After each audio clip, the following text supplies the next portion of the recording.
I am 94 years old and my time is running out. Before I go, I'm going to expose the most dangerous lie you have ever been told. It is a lie your parents taught you. It is a lie your friends repeat. And it is the exact reason why your chest feels so tight with anxiety every single day. Last night, my 25-year-old grandson sat by my bed. He was crying. He told me he was exhausted. He told me he was sacrificing his dreams, his peace, and his entire youth just to make our family proud. I looked into his tired eyes and I told him the one thing that completely broke his heart. I told him, "Stop. We are destroying you. Look at me. I have outlived my enemies. I have outlived my friends. And sitting alone with decades of memories, I can tell you one terrifying truth. The deepest scars of my life, the regrets that actually keep an old man awake at 3 a.m., did not come from my enemies. They came from the people who loved me the most. If you are watching this, you are exactly like my grandson. You think that by trusting your family, listening to your parents, and following your friends, you are doing the right thing. You think it makes you a good person. It doesn't. It makes you a prisoner. There is a silent trap in your life right now. They are pulling you into a grave of regrets, and you are smiling while they do it. I am going to tell you exactly how this trap works. And more importantly, I am going to reveal the one brutal decision you must make tonight to escape it. You can click away right now and go back to sleep. But if you do, I promise you, you will wake up in 60 years in a bed just like mine, realizing you wasted your only life living someone else's script. Sit down, be quiet, listen to an old man's biggest regret. When we are young, we are desperate for a map. The world is chaotic, the responsibilities are heavy, so we look to the people closest to us. We look to our parents, our siblings, our closest friends. We believe that because they love us, they know what is best for us. This is the great trap. This is the great illusion of your 20s. You equate love with wisdom. You equate shared blood with a shared destiny. I remember when I was 26, I had a fire in my belly. I wanted to travel. I wanted to write. I wanted to understand the world in a way that didn't involve a suit, a tie, and a 30-year mortgage. But my father, a good, hard-working man who loved me deeply, sat me down. He looked at me with genuine fear in his eyes. He told me to take the safe job at the bank. He told me that dreams were for fools and that security was the only thing that mattered. I trusted him. He was my father. Why would he lead me astray? So I took the job. I put on the suit. I buried the fire. It took me 30 years to realize a devastating truth. My father wasn't giving me advice based on my potential.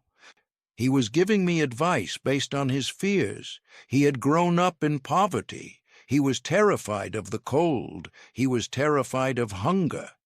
He looked at me and didn't see my dreams. He saw his own nightmares. When I say trust no one, not even your family, this is what I mean. You cannot trust your family to write your destiny. They are looking at you through the distorted glass of their own regrets, their own failures, and their own unhealed traumas.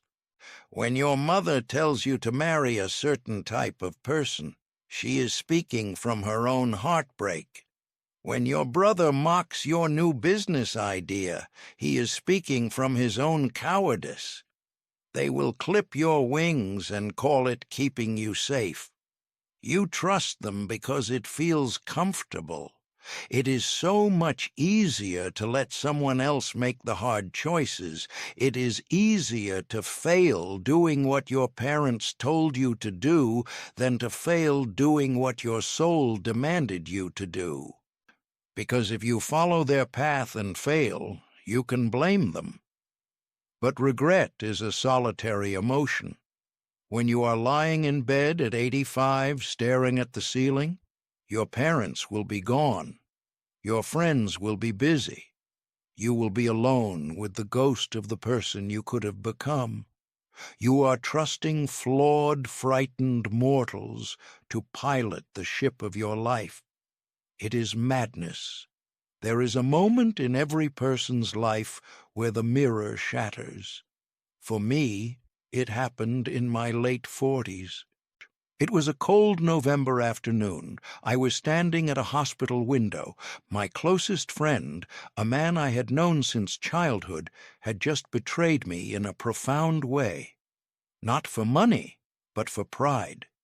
He had spoken ill of me to save his own reputation.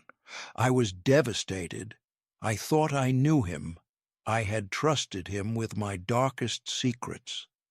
As I stood looking out at the gray sky, a heavy, quiet realization settled over my shoulders. People are just people. We walk around expecting our friends to be saints. We expect our spouses to be mind readers. We expect our family to be an unshakable foundation. But they are just people. They are fragile. They are selfish. They are tired. They are fighting invisible wars in their own minds that you know absolutely nothing about. Why was I angry at my friend? Because he acted like a frightened, flawed human being, or because I had placed an impossible burden on him? I had demanded that he be perfect so that I could feel secure. This is the shift you must make if you want to survive the next 60 years of your life. You must adopt the mindset of the ancient Stoics. They understood something beautiful and tragic. The only thing you truly own in this universe is your own mind. Everything else is on loan. Your friends, your family, your reputation, your possessions. They can be taken away by disease, by betrayal, by a change of heart, or by the simple passage of time. If your happiness depends on your family understanding you, you will be miserable.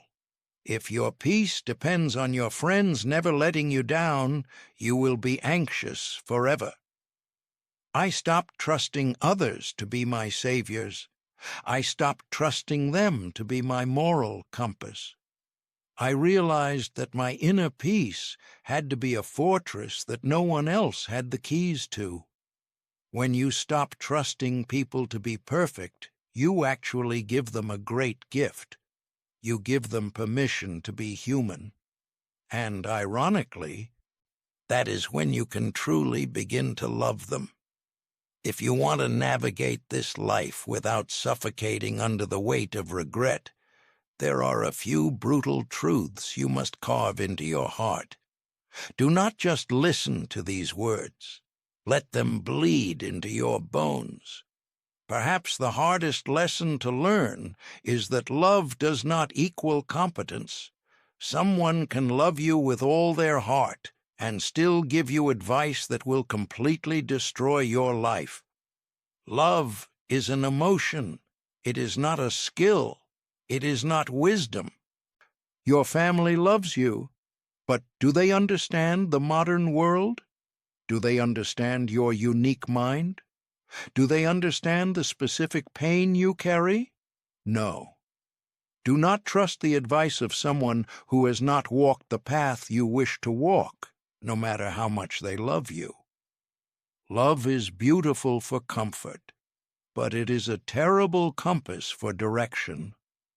Trust your own intuition. It is a quiet voice often drowned out by the screaming of your anxious relatives.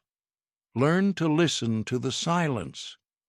And as you walk this path, You must also understand that people change faster than the seasons.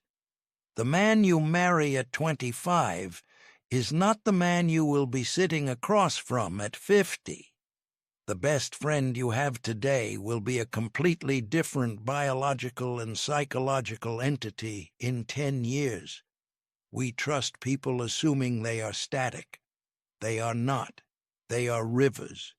You cannot step in the same river twice. Life will batter your loved ones. Tragedies will harden them. Success might make them arrogant. Sickness might make them bitter. If you trust that a person will always be exactly who they are today, you are setting yourself up for a devastating heartbreak. Trust in their capacity to change. And more importantly, trust in your own ability to adapt when they do. Do not anchor your ship to a passing cloud. This reliance on others leads to the great danger of outsourced happiness. You are anxious right now because you have placed your joy in the hands of others. You think if my parents are proud of me, I will be happy. You think if I find the right partner, I will feel whole. This is an abdication of your responsibility. You are handing the keys to your emotional kingdom to flawed, distracted people. Never trust another human being to make you happy. It is not their job. It is too heavy a burden for them to carry. When you demand that someone else complete you, you turn a relationship into a hostage situation. True Stoic wisdom is realizing that joy is an inside job. It is built in the quiet moments when you are alone, reading, thinking, walking in nature. When you trust yourself to generate your own peace, you become untouchable. So, what is the solution? You must build your inner citadel. Marcus Aurelius, a Roman emperor who carried the weight of the known world on his shoulders, wrote about this. It is a fortress inside your mind, a place of total calm, total logic, and total self-reliance. You must build this citadel. Every time you face a hardship and you solve it yourself, you add a brick. Every time you sit with your anxiety, instead of calling a friend to distract you, you add a brick. Every time you make a decision that angers your family but honors your soul, you fortify the walls. When the storms of life come, and my boy, they will come with a fury you cannot currently comprehend. Your friends will scatter. Your family will have their own homes to board up. You must have a citadel to retreat to. You must trust your own character above all else. Look at me. Look at these deep lines on my face. Look at these hands that tremble when I hold my tea. I am at the end of the road. I have seen the curtain fall on the greatest plays. I have stood at the graves of men who thought they ruled the world, and I tell you this not to make you fearful, but to make you brave. When I say trust no one, not even your family, I am not telling you to become cold. I am not telling you to stop loving them. In fact, it is the exact opposite. When you stop trusting people to be your saviors, your guides, and your infallible anchors, you can finally love them for what they actually are. Beautiful, broken, struggling human beings trying to make it through the dark, just like you. I love my parents. I forgave my father decades ago for pushing me away from my dreams. I realize now he was just a scared man trying to protect his son. But I regret trusting his fear over my own courage. I loved the friend who betrayed me. I forgave him too. He was just a weak man fighting for his own survival. But I never let him steer my ship again. You have one life, one brief, terrifying, glorious flash of light between two eternal darknesses. Do not spend it living someone else's script. Do not spend it trying to please ghosts. Trust your own mind. Cultivate your own wisdom. Build your own citadel. Love your family fiercely. Hug them. Share meals with them. Cry with them. But when it is time to make the choices that define your soul, walk into the quiet room of your own mind, lock the door, and trust absolutely no one but yourself. If these words resonated with the quiet part of your soul, the part that knows I am telling you the truth, do not just walk away. Join this circle. Subscribe to this channel.